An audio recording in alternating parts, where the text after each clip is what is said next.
Okay, we are live with 3 people. Thank you. Happy Valentine's Day! Oh my gosh. I thought that was the tank. Yeah. So sounds like somebody's grinding something in the next room. Okay. This is not our. Hi guys. This is not our demo at all. But since it's Valentine's Day, I did something a little silly that I wanted to show you. So I made some polymer clay like pressings of some impression dies that are kind of Valentine-y. So they're hard to see because the clay is white, but these are from impression dies that we've sold in the past. And what I wanted to do this for was to make a food grade silicone mold that I could pour chocolate into and make little Potter die chocolates. So They are just I about brought these for Annie this morning. the cutest things. Yeah, I think take them out because they're a little hard to. This one has some air bubbles. I'm gonna turn this light on. Oh yeah. See if that helps. That one's my fave. Oh man, it really doesn't. Doesn't help? Well, just trust us. They look really good. Oh, here, this is better, where I can kind of turn it so you can see all of the detail. Hi, everyone. These are my Valentine's Day chocolates for Annie. Oh, I didn't get you anything. It's okay. So, yeah, Lynette, if you're just joining us, I will show you. She made polymer clay molds of dyes we've sold in the past, and then a food grade pourable urethane, right? Silicone. Silicone. Yeah.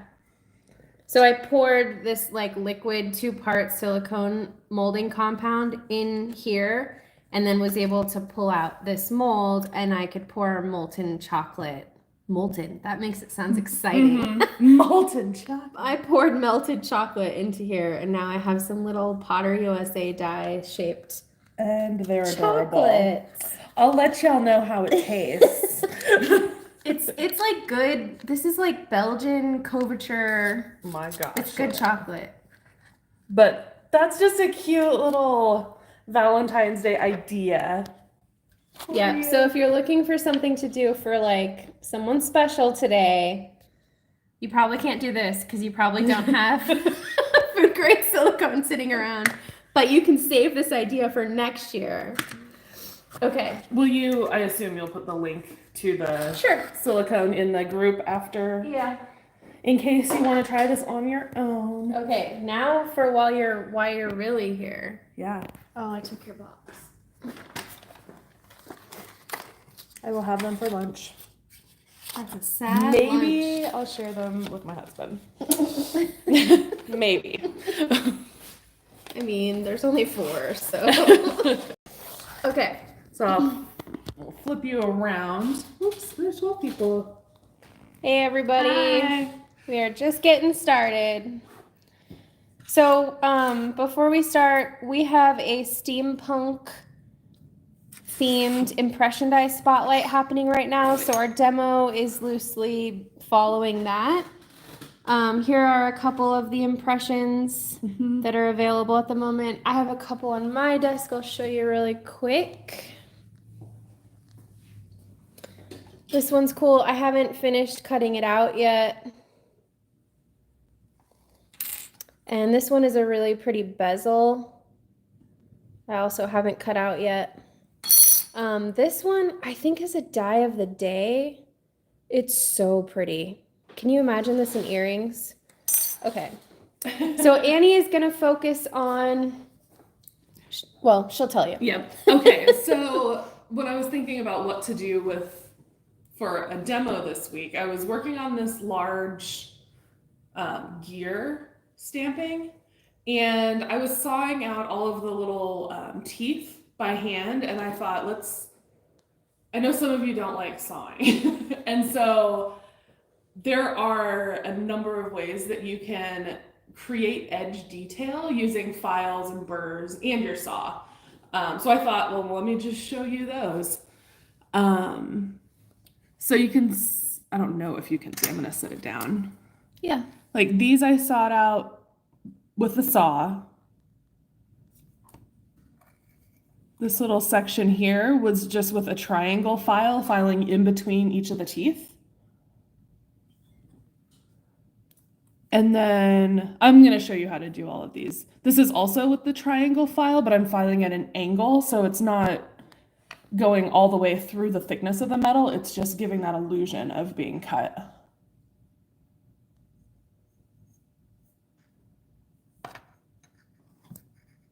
So that's sort of where that idea came from. And then I started playing around. Can you see it? Do you want me to turn the light on? I think they can actually see it really well. So this little section here was made with a triangle needle file. So we've got a triangle needle file. This section, the next section was a round file, but these are filing like perpendicular to the sheet. This next section, this is the square file, filing straight up and down, perpendicular, and then this section over here is using that same file, but at an angle.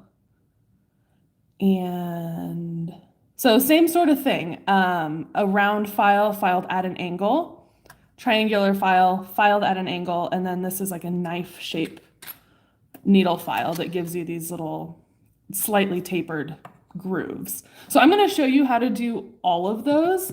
I don't know exactly where this technique originated. I know that it is common in knife making. It's called file work.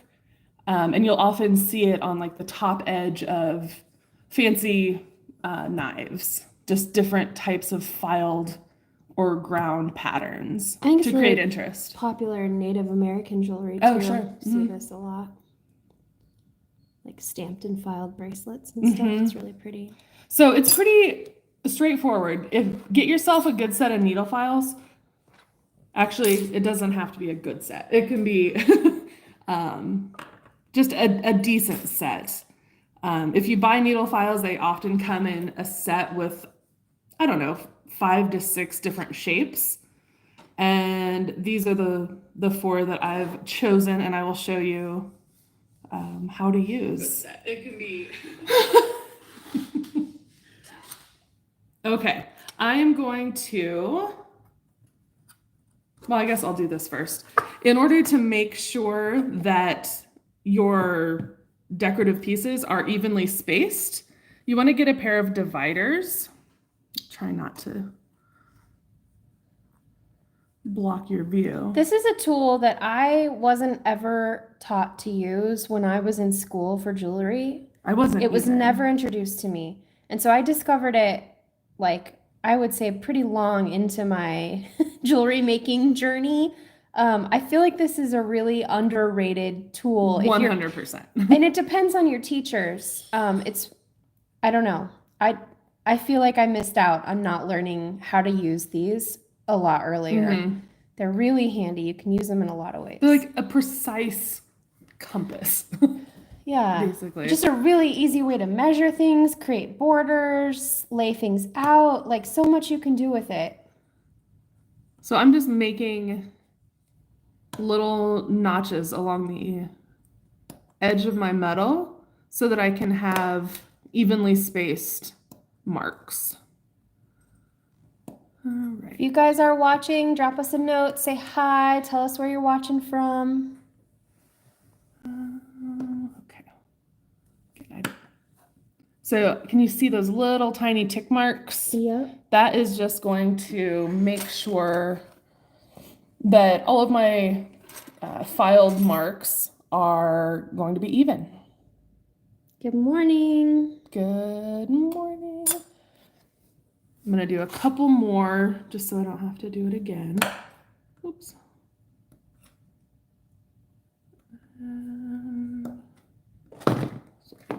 Good. Okay, so I have a number of marks laid out. You can make them any distance you want. So they can be further apart, they could be closer together. I suggest doing something like what I'm going to do here, which is just sort of making a sampler.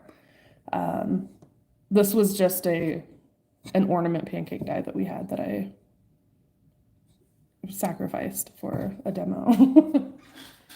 Okay, so I don't know. You'll have to see where the best camera angle is because I'll have to work Okay, over here. I'll come around. Okay.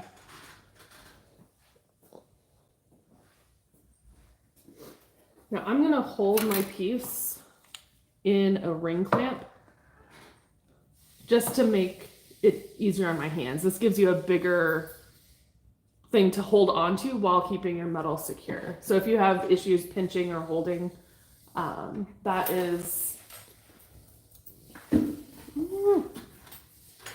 that's a good tip, is to use a ring clamp. Okay, so where each of these marks are. I probably should have stayed over there. Do you want to try to? No, it's not the light. It's just, sorry guys. We're going to figure it out. This is better. Am I in your way? Nope. Okay. So I'm starting with a triangular needle file. You can start by, I'm lining up one of the points of the triangle with one of those marks, and I'm making a very confident push, I guess, to make sure I create that initial groove deep enough so that I can re-register my file in that groove. So I filed sort of at an angle. For this one, I want to file perpendicular to the blank. So I am just taking very strong, I'm pressing down quite a bit with the file to make a pretty deep cut.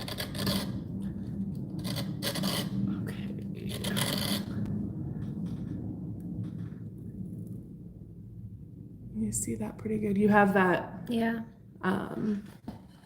60-degree angle using the triangle file. You can make this as deep as you want or as narrow, or I mean, not narrow, short as you want. So that's one way to use the triangular file. This next section here, I'm going to use the triangle file again, but I'm just going to file at an angle to give, it gives you a completely different look. So that first stroke I just take to make a notch to guide me where I'll go. I don't know if you can see, I'm filing not straight up and down, but at an angle. And remember, she got this spacing with the divider. So she marked out her even spacing with the divider too. So I'm paying attention to those little tiny tick marks is where I'm going to make each of my cuts. So this is just another way to use the same shape file to get different results. You can file as close to parallel to the surface of the metal as you want. You'll get a completely different look. Let me do one more. And obviously, like, changing the shape of your file would give you a different look too if you use a round file or a square file or a triangular. That's what we'll do next. Oh, sorry. Nope, you're good. But spoiler alert. No, it's a good thing. So when you want to use, say, a round file, you still want to make a starting mark with your either saw frame or saw blade or a triangular needle file, just so that you get a really sharp. It's like a guide. A guide, yeah, exactly. Otherwise, the round file, it likes to slide around. It likes to move. So this is one I just made that tiny groove with the triangular file. And now I'm going to go in with the round file. And I'm putting a lot of downward force on my file to make it a really fairly deep cut. And so you can hopefully. Okay, we're back. Sorry if we just lost you for a second. Well, that's better. Yeah, okay, there we go. So you can see that's starting to take on that profile of the file that I'm using. I'm going to make it a little bit deeper. Oops.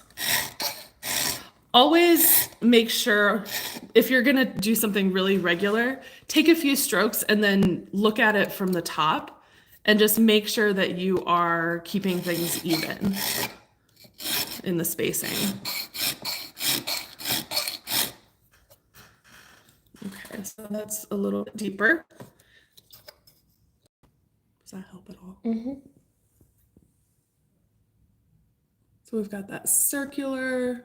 Now I'm going to take the same file, the same round file, and I'm going to file at an angle. And this can give you sort of a scalloped look, or maybe inverted scallop. So I'm filing at more of an angle, closer to parallel to the surface of the metal. And you can go as deep or as shallow as you would like.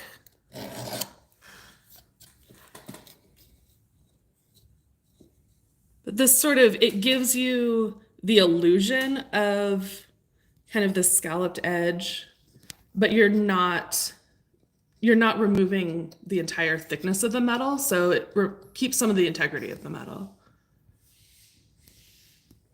And you can do this with any shape file. This is also a really good exercise in just like learning how to use your needle files effectively. Yeah. During the pandemic, I was teaching college level jewelry, and obviously everyone had to go home, and these people were learning how to make jewelry at home, and they didn't have a lot of tools. So one of the projects we did was bracelets with file carving. Oh, cool. And Yeah. I feel like it was such a good, like, I want to do that forever now. I'm not teaching college level jewelry anymore, but I feel like it was such a good exercise for them in learning how to like finish things and use their files. And it's because it's the same thing over and over again. Like it's that repetitive practice, doing things over and over and over again. Okay, I'm gonna do a section with the same thing with a square file. This one you don't necessarily need to use a triangular file or a square or a saw frame to start a groove. I'm just gonna use the corner of the square file.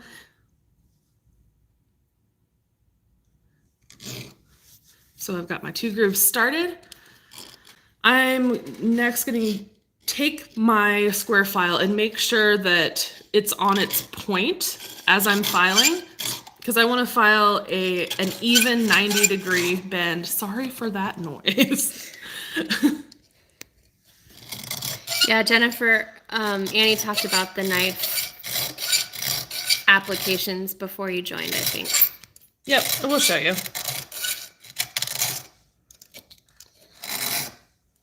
And it really helps if your metal is fully supported, not vibrating, fully supported against the bench pin. I think it's better without your finger. Okay. Yeah, because then there's like dark. So this is the square. So that gives you a 90-degree corner compared to the triangle. So it's just a slightly different angle. The first 2 notches are triangle. Second 2 notches are round file, and now she's moving into the square. Yep, so that's the square. This one using the square file, but I'm going to file nearly parallel to the surface of the metal. Oops.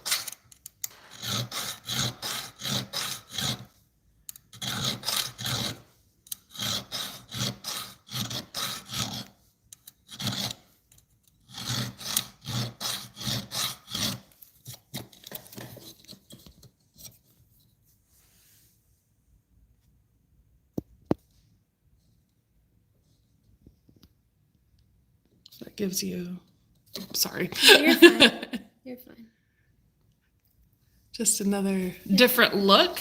Okay, and then the last one I have is a knife file, which is basically this, I don't know if it's going to be easy to see on camera.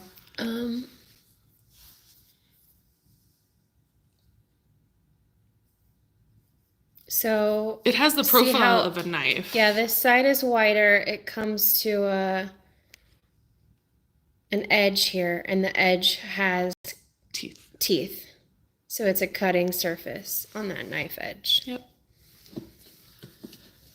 And just like with the others, I'm going to start a groove with like one strong, decisive cut.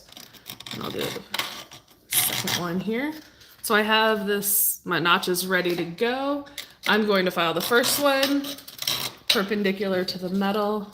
Actually, try and get this in there.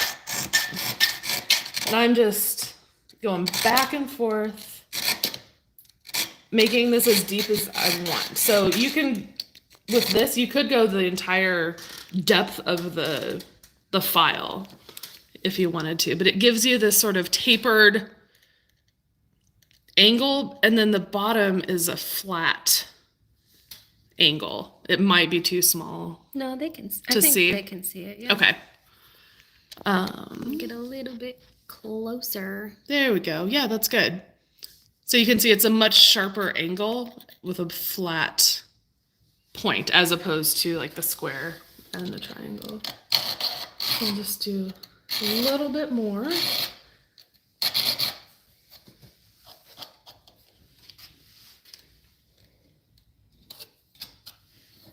And then same thing as with the others, I'm going to file at an angle.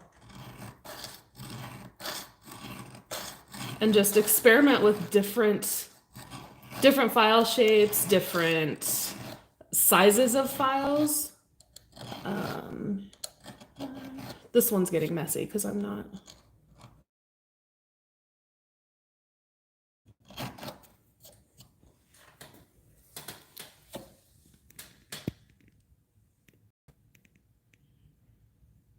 Just subtle differences Yeah. between some of them. That's why making a sampler, we'll show the whole thing for people who missed it at the beginning. Making a sampler piece with multiple sections using the same tool, it gives you an idea of what the pattern can look like when you do multiples of the same.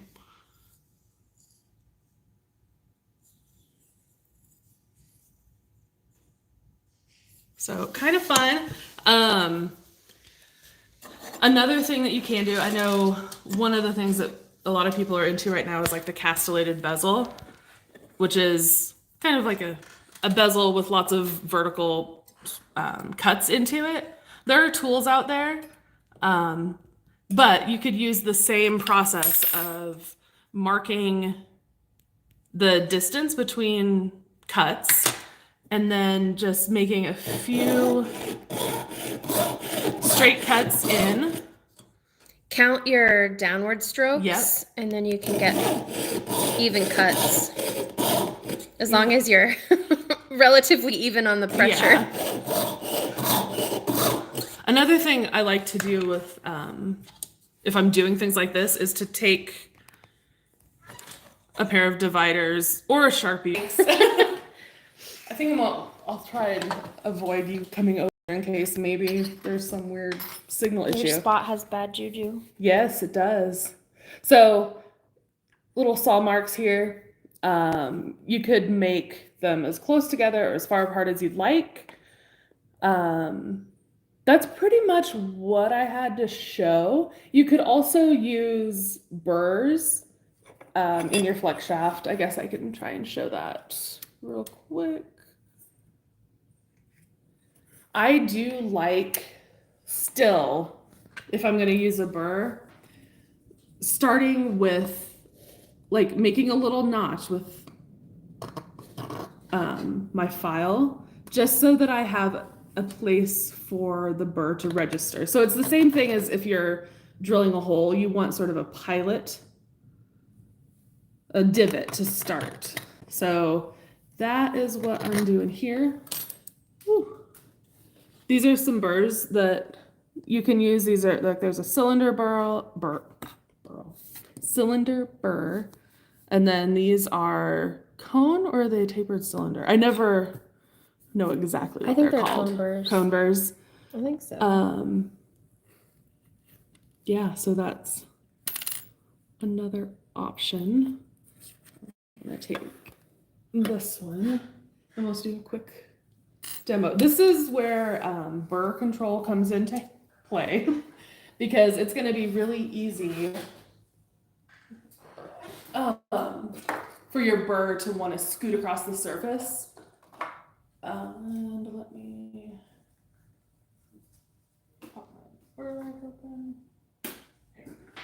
This is a brand new one.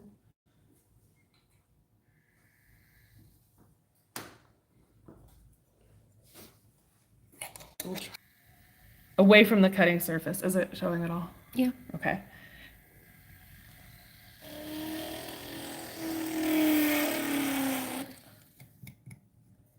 And so it's going to give you the same sort of look as the round file did. But definitely practice if you're going to use a burr, because it's going to be much easier for things to go awry faster. Because it's going to want to catch and travel down. So I have my hand braced against the burr itself. I have my fingers braced against the metal. I would have it braced against my bench pin if I wasn't showing you how to do this right now.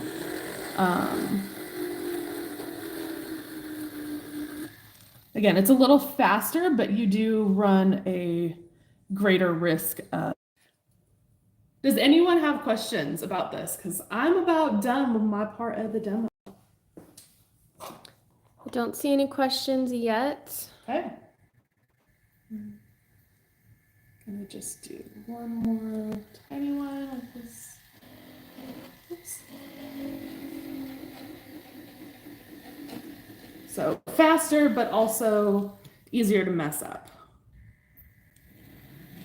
Which kind of applies to most things. Okay. Sit that there. This is the last one that I did with this smaller cone burr. And so you could use this same techniques, any of these, on like this gear impression die for carving out in between the teeth of the gear. And just get different looks. So I would say, if this interests you, grab some files, grab some burrs, and sit down and make a sampler. Try different patterns. You could also alternate. So let's say you like the round at an angle and you like the knife shape. You could alternate. You could make one groove with a knife, one with a round, one with a knife. So you can play with pattern and texture that way too.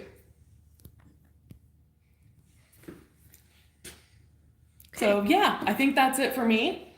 Lynette is going to show you how to use eyelets to make a really cool pair of earrings. Yeah. Okay.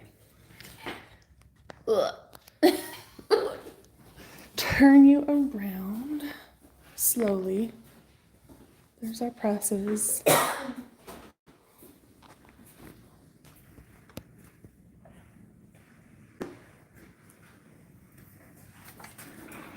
Okay.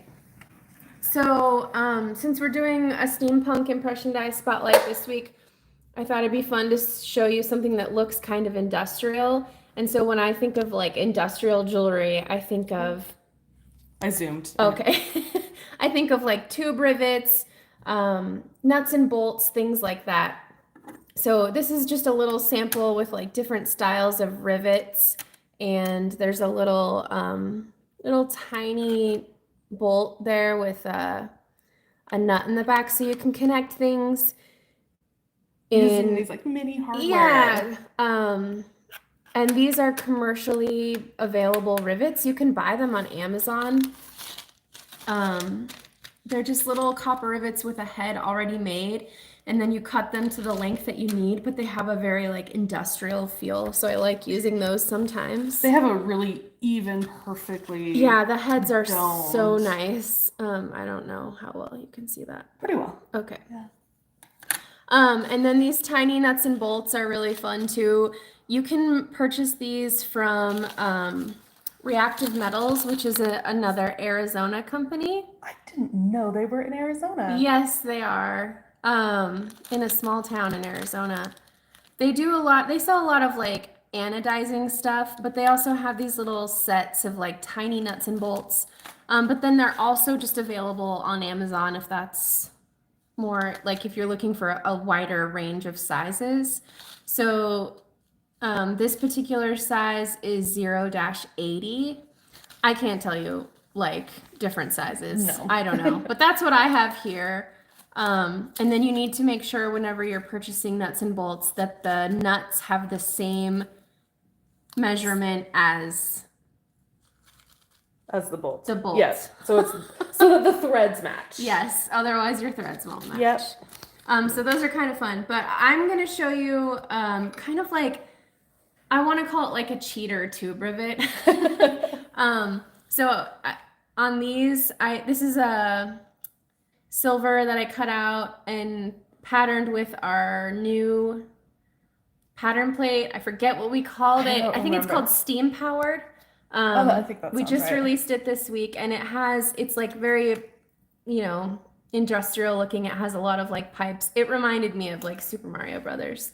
But I use these little eyelets at the top. Instead of just drilling a hole in the silver, it adds a little pop of color, gives it a more industrial feel. So that's what I'm going to demo for you really quickly. And these are not really intended for jewelry. They're like a paper crafting thing. So if you're into like scrapbooking or whatever, they're more that kind of intent. But you can get them at like Michael's. That's what I was going to say. Craft stores. In the paper section. Yeah, and they're for like paper. And I think most of the time they're made out of aluminum. Mm-hmm. It doesn't actually say on here. And they have a coating. I don't know if it's like paint or what, but you can't heat them up. Obviously, you can't anneal them. Mm-hmm. So that is that's like the one drawback to these, is that they can't be annealed. So when you do set them, a lot of times you'll get some splitting on the back side, which normally you can avoid that with annealing if you're making your own tube rivets. But for the color and like the ease of this ready-made thing, I'm okay with the splitting on the back. So just know that could happen.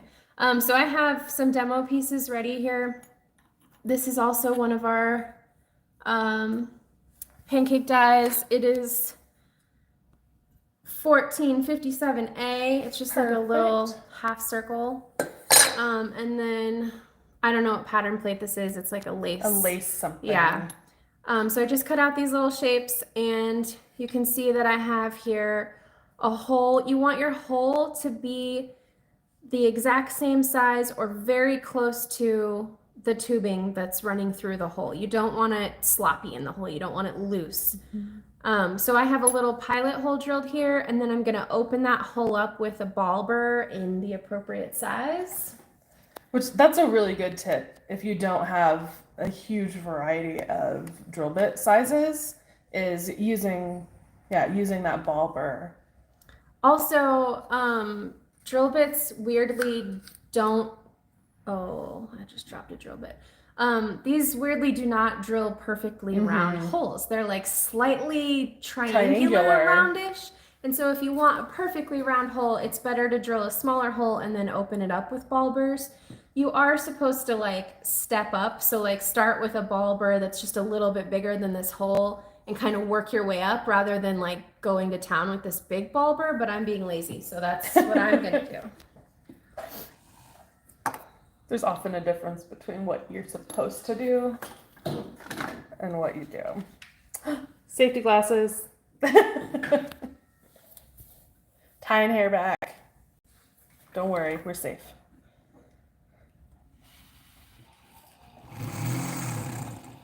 I think she's used a decent amount of lubricant and she's going pretty slow. She's not. Yeah, it's because I'm being really lazy, and like I really should have opened this hole up a little more with a smaller ball burr. Your burrs will last longer if you treat them well. So I'm making this ball burr work a little harder than it should have to.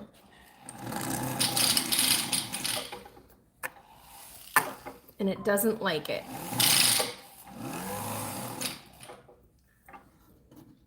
Getting close.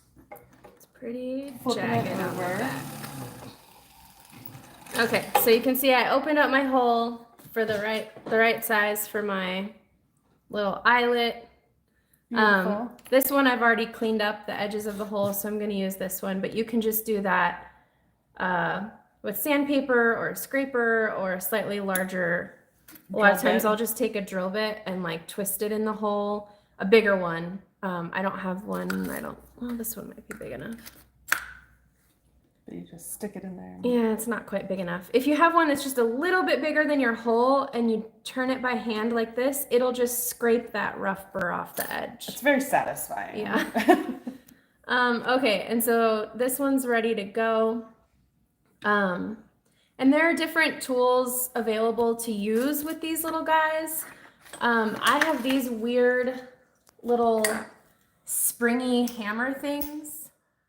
So they have like these two ends, and you use this to hammer down the point or the tube. So let's see if we can find the best size here. I think this one. So these just get inserted in there, and then you pull up on this. And for paper, these have, one end is for cutting holes in the paper that are the right size for the eyelet, and then the other end is the hammer end. Mm-hmm. They also have like big pliers that Annie said are called the crocodile. Crocodile with a P? Uh-huh. Oh, I didn't even catch that the first time you told me. But it's like it's almost like a crimping plier that, you know, sets the tube rivet. You can also just use your metal smithing tools if you don't have any of this junk. So this is a homemade center punch that I just made. It's just a piece of tool steel that I ground to like a cone shape on the end. And then I hardened and tempered it. You wouldn't even have to harden and temper for this purpose. But what we're doing is we're flaring that tubing so it comes over and, you know, flares out. If we just treat this like a regular rivet and start hammering this down, it's just going to crumple. Mm-hmm. So we need to flare that out. So I'll show you a little bit with this weird thing. And usually I do these eyelets on like what are those pads called? Like a pad that you would, like a cutting board almost, but you'd cut with like a... Oh, it's like a self-healing like cutting mat. Yeah, one of those type things. But I'm just going to do this on a steel block here because I didn't bring that. So you just kind of pull on this spring and it starts to flare that out. And that's how that works. You would just keep going. But if you just have metal smithing tools, which I'm assuming most of you are more that vibe, you can just use the center punch and see how it starts to flare that tubing out. Yeah, you can see it really well. Okay. And so I have a series of punches that are different sizes, and you want to start slowly flaring and then, you know, gradually flare more. We're probably ready to go up a size. So now you can see it's flaring more. It's also splitting. That doesn't happen if you're using like silver, copper tubing and you've annealed it yourself. But I want the color of these eyelets. So I'm going to come over to this other side. Settling for the limitations of the material. All right, and then once you get it flared enough, you can just tap the rest down with your chasing hammer. Tap down that edge. And then I have this and then you're done. Fun, funky little earring. Easy, but it adds that really finished looking detail to the hole. Yeah, it finishes off the hole. It gives you a little pop of color. And if you're interested in learning more about rivets, I will repost a riveting demo that I did in the past in the group today. And you can watch all about how to do standard rivets, ball head rivets, all that stuff. Tube rivets. Yeah, in more depth. But this is what I wanted to show you for today. Yeah. Looks good. Does anyone have questions? Oops. Let's see. I don't see any questions. So thanks for hanging out with us. I hope you enjoyed our little demo on different ways to finish the edges of metal and then these little rivets or eyelets. Eyelets, yeah. And rewatch the beginning of the video and you'll see the special thing that Lynette made me for Valentine's Day. All right. Bye, everybody. Bye.